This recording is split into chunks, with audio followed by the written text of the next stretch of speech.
Picture this. It's a moonless night in Nazi-occupied France, 1943. A small group of shadows move silently through enemy territory, their faces blackened with grease, carrying enough explosives to level an entire German ammunition depot. These aren't regular soldiers. They're something far more dangerous. Something that made hardened SS officers wake up in cold sweats. They were Churchill's secret weapon. And by the end of this video, you'll understand why the Nazi High Command issued specific orders that these men were never to be taken prisoner. Ever. What I'm about to reveal will fundamentally change how you view World War II. While history books celebrate the massive tank battles and naval engagements, there was another war happening in the shadows. A war so brutal, so psychologically devastating, that it drove some of the world's most feared military leaders to the brink of paranoia. The men who fought this war were hand-picked killers, trained in ways that would make modern special forces look like Boy Scouts. And the terrifying part? Most of their operations remain classified even today. You see, Winston Churchill understood something about warfare that his contemporaries miss entirely. He knew that sometimes 12 men in the right place could achieve what 12,000 men in the wrong place never could. But these weren't just any 12 men. These were individuals who had passed through selection processes so brutal that hardened paratroopers voluntarily quit rather than continue. They were trained to kill silently, to survive on nothing, and most importantly, to strike absolute terror into the hearts of their enemies. The story begins in the darkest days of 1940. Britain stood alone against the Nazi war machine. France had fallen in just 6 weeks. The Low Countries were crushed. Norway was occupied. The German army seemed unstoppable, and invasion seemed inevitable. Traditional military thinking suggested that Britain should focus on defending its shores, building up conventional forces, and waiting for help. Churchill had a different idea, a revolutionary idea that would birth the most feared fighting force of the Second World War. On June 11, 1940, just days after the Dunkirk evacuation, Churchill sent a memo that would change warfare forever. He called for the formation of specially trained troops who would carry out raids on enemy-occupied territory. Not to hold ground, but to kill, destroy, and disappear. To quote Churchill directly, "We must develop a reign of terror down the enemy coast." These wouldn't be soldiers in the traditional sense. They would be something entirely new, something the world had never seen before. The man Churchill chose to make this vision reality was a character straight out of fiction. Colonel Dudley Clark was a master of deception, a student of unconventional warfare, and possessed an imagination so twisted it bordered on genius. Clark understood that these new units couldn't just be better soldiers. They had to be something that would get inside the enemy's head, something that would make German commanders question their own intelligence reports, something that would turn the very name of these units into a weapon of psychological warfare. Clark chose the name carefully. Commandos. The word came from the Boer War, where Dutch irregulars had used hit-and-run tactics to frustrate the British Army for years. But Clark's commandos would be different. They would be the hunters, not the hunted. They would be the nightmare that kept Nazi generals awake at night, wondering where the next blow would fall. The selection process was unlike anything the military had ever attempted. Volunteers came from every branch of services, but fewer than 1 in 20 made it through. The training wasn't just about physical fitness or marksmanship, though both were pushed to inhuman levels. It was about creating a new kind of warrior, one who could think like a criminal, fight like a savage, and disappear like a ghost. They learned to kill with their bare hands, using techniques that had never been taught to Western soldiers. They studied demolitions until they could destroy a bridge with their eyes closed. They practiced silent movement until they could walk across gravel without making a sound. They trained in close-quarters combat using methods so brutal that many techniques remain classified to this day. But most importantly, they learned to think like the enemy, to anticipate German reactions, to turn Nazi strengths against themselves. The first major operation came in March 1941, targeting the Lofoten Islands off the coast of Norway. To the outside world, it looked like a standard military raid. Commandos landed, destroyed German installations, captured prisoners, and withdrew. But something else happened on those frozen islands that sent shockwaves through German High Command. something that made Nazi officers start requesting transfers away from coastal duties. The commandos didn't just destroy German equipment. They left calling cards, messages that made it clear this wasn't random destruction, but calculated psychological warfare. They demonstrated a level of tactical sophistication that suggested deep intelligence penetration. They showed a willingness to take casualties that bordered on fanatical.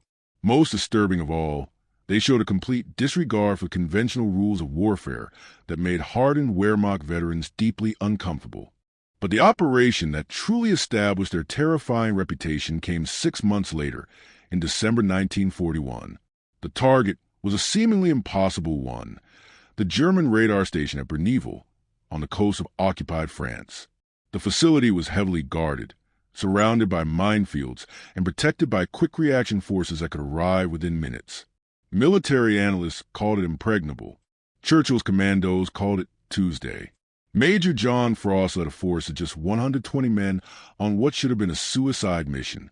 They parachuted into enemy territory at night, fought their way through German defenses, captured crucial radar technology, and extracted by sea before German reinforcements could arrive. The operation was flawlessly executed, but it was what happened during the fighting that truly unnerved the Germans. Witnesses reported that the commandos fought with ferocity that seemed almost inhuman. They showed no fear of death, no hesitation in close combat, and no mercy for enemies who surrendered. German survivors described facing men who seemed to enjoy the killing, who smiled while they fought, who treated warfare like a deadly game. These weren't soldiers defending their homeland or fighting for survival. These were predators who had chosen to hunt. The psychological impact was immediate and devastating. German coastal commanders began requesting additional forces. Security patrols were doubled, then tripled. Radar operators reported phantom signals that turned out to be nervous sentries. The mere possibility of commando attack was paralyzing German decision-making up and down the Atlantic Wall. Heinrich Himmler himself took notice. The architect of the SS, the man who had systematized terror across occupied Europe, found himself genuinely concerned about a few hundred British soldiers. He issued orders that commandos would be treated as terrorists, not soldiers. They would be shot immediately upon capture, their bodies displayed as warnings to local populations. The fact that the master of Nazi brutality felt compelled to issue such orders reveals just how deeply Churchill's commandos had penetrated German psychology. But the commandos were just getting started. They launched operation after operation, each more audacious than the last. They destroyed the massive dry dock at St. Nazaire, denying the German Navy its only Atlantic base capable of servicing battleships. They infiltrated occupied territory to coordinate with resistance movements, turning every shadow into a potential threat. They conducted reconnaissance missions so deep behind enemy lines that German intelligence officers questioned their own security protocols. The St. Nazaire raid deserves special attention because it epitomizes everything that made these units so terrifying. The target was a Normandy dock, the only facility on the Atlantic coast capable of servicing the German battleship Tirpitz. Destroying it would force the Tirpitz to return to Germany for any major repairs, effectively removing it from the Atlantic theater. The problem was that the dock was 6 miles up a heavily defended river, surrounded by coastal artillery, protected by torpedo nets, and guarded by an entire regiment of German troops. Lieutenant Colonel Augustus Neumann devised a plan that was either brilliant or insane, possibly both. An obsolete British destroyer, HMS Campbellton, would be packed with explosives and rammed directly into the dock gates. Commandos would then fight their way ashore to destroy pumping stations and other critical infrastructure, while the destroyer's delayed action charges turned the dock into rubble. The operation launched on March 27, 1942. What followed was 18 hours of the most intense urban combat of the entire war. The commandos fought through prepared German positions, house by house, room by room. They improvised tactics in real time, turning every piece of debris into cover, every doorway into an ambush point. When they ran out of ammunition, they fought with captured German weapons. When those ran dry, they fought with knives, rocks, and their bare hands. The most unnerving aspect of Germans wasn't the commandos' fighting ability, impressive as it was. It was their apparent indifference to death. Wounded commandos continued fighting until they physically couldn't move. Surrounded commandos fought to the last man rather than surrender. The few who were captured alive showed no fear, no desperation, no pleading for mercy. They seemed almost disappointed that the fight was over. The delayed charges on HMS Campbellton detonated the next morning, just as German officers were touring the supposedly captured ship.